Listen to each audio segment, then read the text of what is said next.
Oil prices increased after short-lived stagnation amid data on the US crude oil inventories, which showed a decline.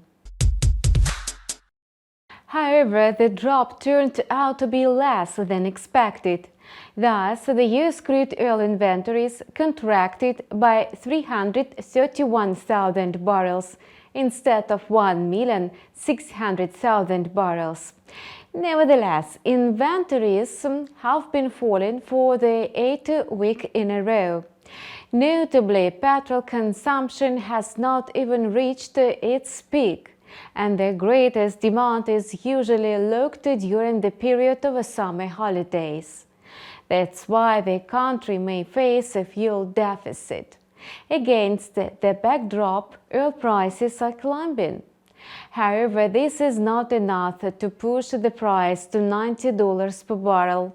Moreover, the prices have been rising for almost a month, which is quite a long period. That's why oil will hardly exceed the level of $90 without correction. And traders are searching for a reason to launch this correction.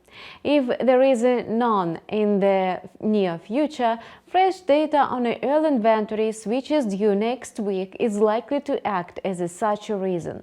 Until then, oil is likely to hover around $86 and $87 per barrel. Although a slump in the US inflation did not boost gold, it allowed it to consolidate slightly above $2,000 per troy ounce.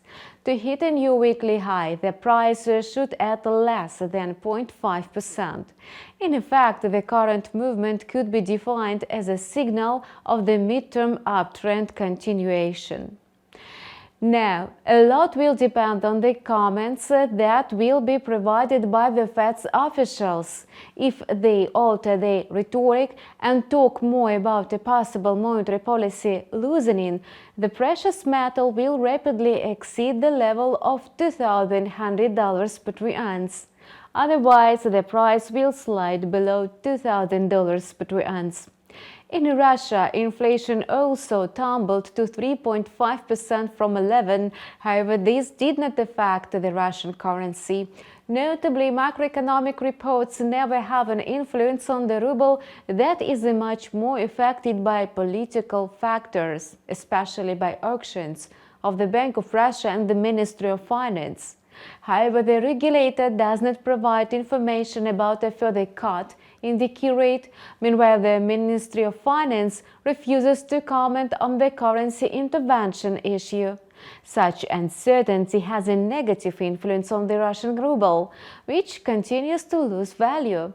If the situation remains the same after stagnation, the price may slide to 83 against the US dollar.